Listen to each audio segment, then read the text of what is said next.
So you want to be a line tech. Okay, let's talk about that for a minute. Let's say you did start off as a lube tire tech. Maybe not for an independent shop. Maybe not for a dealership. And heck, even some independent shops, they don't even do tires. They just stick to the main meat and potatoes of the powertrain and steering and suspension and brake components and AC work. And they don't touch tires. But some independent shops will still mess around with tires from time to time. Tire shops, they won't get into any kind of heavy line work. More times than not even small engine repair work, because it could possibly take a lot longer than it's worth to them, because they're in the business of selling tires, brakes, shocks, struts, and alignments. But some tire shops, they do offer AC service work. But could it be a little bit too much? We're gonna find out. For now, we're gonna go into Harbor Freight. I'm gonna show you some recommendations. You may disagree with me. You may be looking at your other fellow line techs wondering, well, man, they all got Snap-on, Matco, and everything else. I don't really know that I should, get a Harbor Freight box, because how am I gonna be perceived? Will I be taken seriously? We're gonna talk about that a little bit more too when we get home. But for now, let's go inside Harbor Freight, point out a couple of things that I recommend. All right, so I know these boxes get made fun of by some of the prima donna techs over the dealership because it's Harbor Freight, right? In my experience, your quality of work and the work that you're able to produce outweighs the quality of your box. Yes, it's nice to have a high-end one when you can afford it. A lot of technicians, even the ones that say that they don't think they would ever buy something that expensive because they don't see any added value in it, think how nice it would be if I could afford to just blow money on this Matco or Snap-on or Mac Tools toolbox and call it my retirement box, which for all of you watching, I've totally done a couple times. But I've also rung what I brung and brought to the table my US General. I've used it. It's time tested. Everyone on this channel has known me to rebuild transfer cases, take transmissions, and set them on my bench. I've done a lot of cylinder head work on top of these US General boxes. Anyone that says they're not heavy duty is lying. I've never had any of the guides fail me. Everything on the box I loved about. I also have one of these Harbor Freight Rubbermaid like kit rolly service cart things, right? These things are great, and they're definitely worth the price. I would go with the bigger one probably instead of the smaller one. I did go with the smaller one at the time because the bigger one was not available. I drilled holes through this plastic stuff, was able to drop my 1/4-inch extensions and 3/8 extensions in there, had my 1/2-inch set up. I had this thing ready to go, and it made me faster. We talk about lighting. Lighting is another crucial thing. More shops that I've been to, I would say almost all of them have had bad lighting. Whether it was working under the hood or working underneath the car, you want to get yourself a couple of different combination lights. Flashlight isn't going to always do it. They just kind of need to be recharged all the time. Compression testers, coolant pressure testers, vacuum testers, Noid lights, specialty tools. You're going to end up starting to gather some of these. You're going to have to pick your demons between Harbor Freight's Pittsburgh and Maddox brand. You're going to find out what works for you and what doesn't. You're going to have to figure out which Amazon compression testers work for you and don't.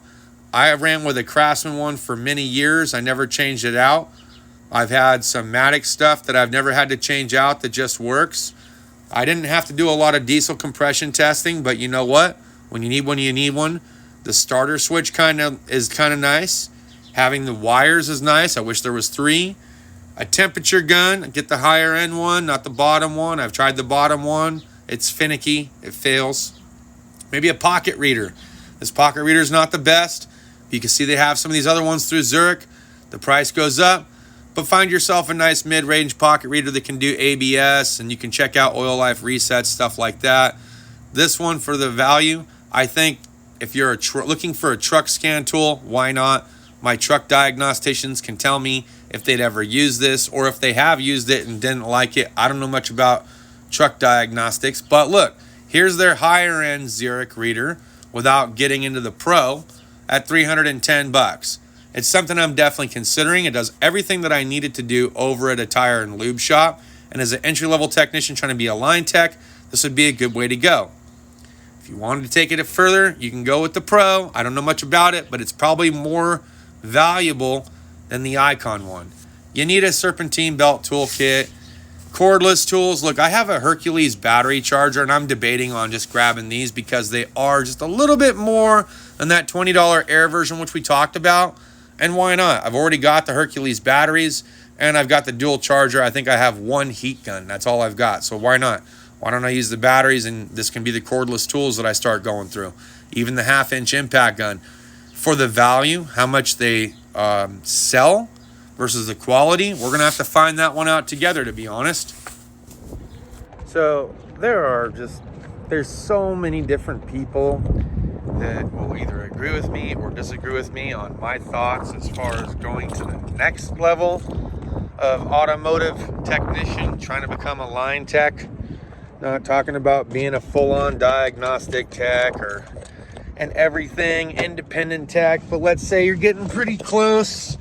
Your shop manager or foreman have started to begin to trust your work, and now they think you're ready for that next level of pay, which in turn also makes it your responsibility for providing the tools for the job. And thus comes the in-depth discussion topic. What do you really need once you enter that next step? Well, I'll be honest with you. At a dealership, you're probably going to be okay, because most of the specialty tools, pullers, like I said earlier for the Lube Tech video, like tire pressure gauges and 1/2-inch air pneumatic guns, things like this are provided to you. You don't have to worry about like brake measuring tools or, tire tools. They usually give you those when you start, you know what I mean? But what are some of the things that, aside from hand tools, that you are going to want to focus your next few dollars on if you're not already saving some of this stuff at the house? Lighting. I have found over my 14 years of wrenching that almost every shop I've ever worked for has piss poor lighting. So I would strongly encourage you to get an underhood light. That's going to be very beneficial to you. Rechargeable would probably be best, because you don't have to worry about hanging an extension cord outside of the customer's car, trying to wrap it over the side mirror or whatever, just so that way you don't accidentally rip the cord out of the wall from moving the lift up and down if you have to move it up and down a lot. I also like the floodlights for undercarriage work. So if I'm moving a drive shaft to do U-joints, or if I'm getting ready to pull a transmission or a T-case, even if you're doing like shocks, sometimes it's just nice to have some floodlights underneath there to kind of help light your way. So lighting is definitely key. The toolbox. So yeah, you got your service cart. You can still roll with that. There's nothing wrong with having your service cart, but you need a bigger box. You will need a bigger box. I would say a minimum of a 56, and then realistically, if it's only a few bucks more for the 72, I would just try to shove as much stuff into your service cart until you were able to afford the 72-inch. I would then tell you, if on affordability, if you can only afford to get it one piece at a time, kind of like that Johnny Cash song, I built it one piece at a time. I would say, hey, obviously start with the lower cabinet, then make that decision if you're gonna get a hutch, which I'm gonna tell you, if you're working at a dealership, you're probably gonna want a hutch more than you're gonna want a set of top drawers, and that's because you are gonna be required to have a laptop. Most every dealer that I worked at required me to have a laptop or some kind of PC. So that way, not only for your use for service information and stuff like that, but you're going to have to do some dealership training as well. So keep that in mind. You're also going to need a computer if you don't already have one at home. So you're going to want a hutch. I would recommend a hutch over the top chest. A side cabinet, yes, because you're going to find that those big, bulky specialty items that you're not going to use a lot, you're going to want a cabinet for that. So I'd probably go with that locker, the end locker, to store those big, bulkier, heavier stings or your diagnostic scan tool. Okay, scan tool might be another thing. The dealership does provide you with a dealership scan tool, and more times than not, you're probably not going to be the heavy line guy. I'm sorry, you're not going to be the diagnostic guy. More times than not, you're not going to be the diagnostic guy. However, you might get put on a used vehicle inspection. They might ask you, what were the DTCs? They're not going to ask you to diagnose the check engine light, but they are going to ask you at least for the DTCs.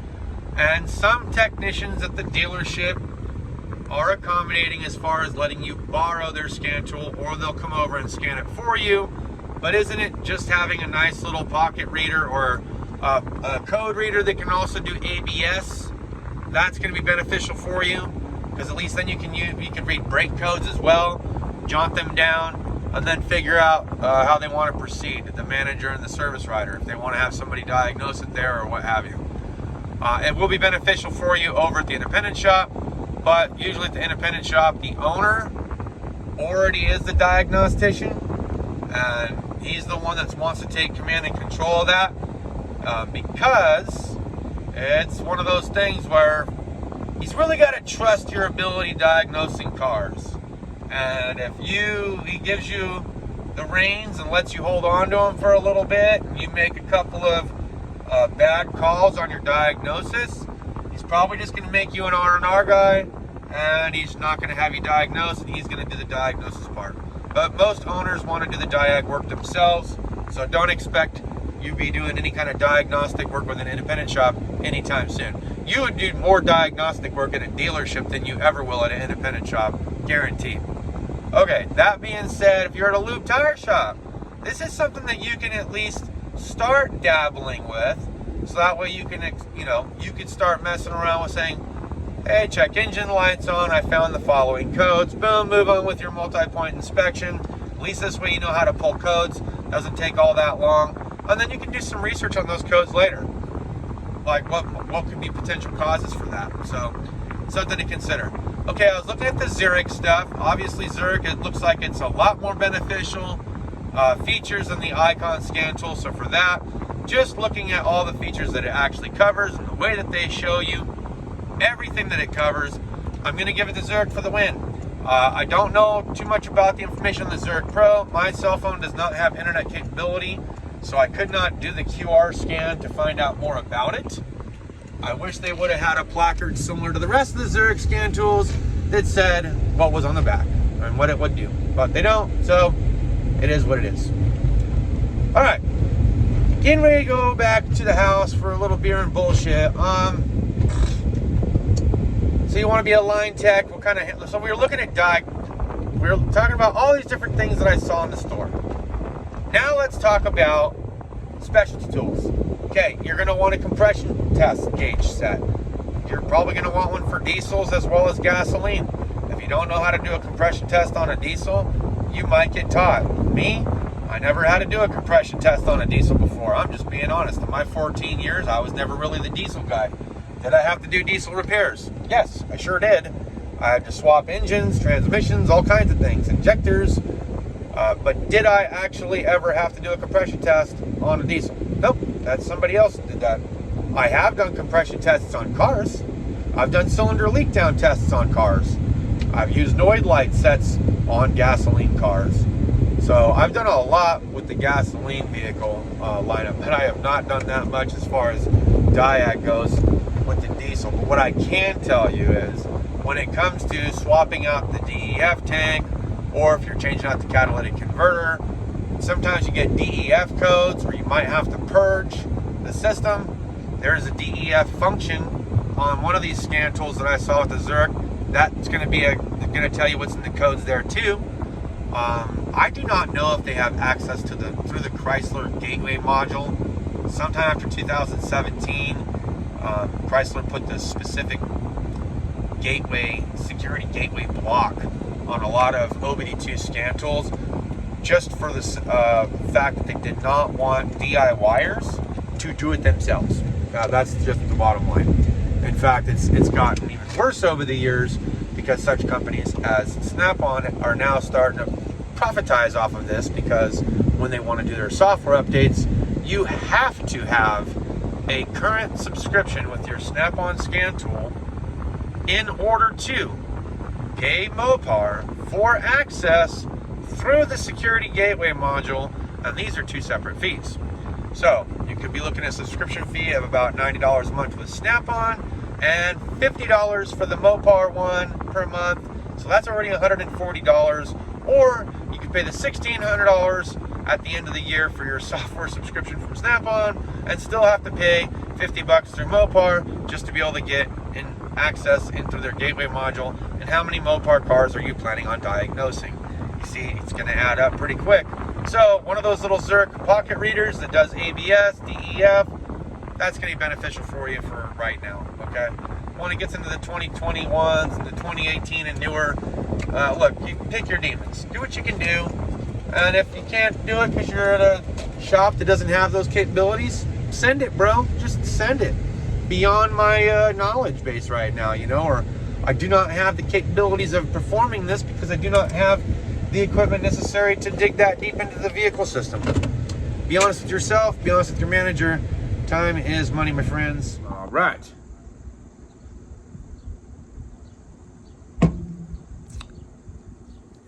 So you want to be a line tech continued.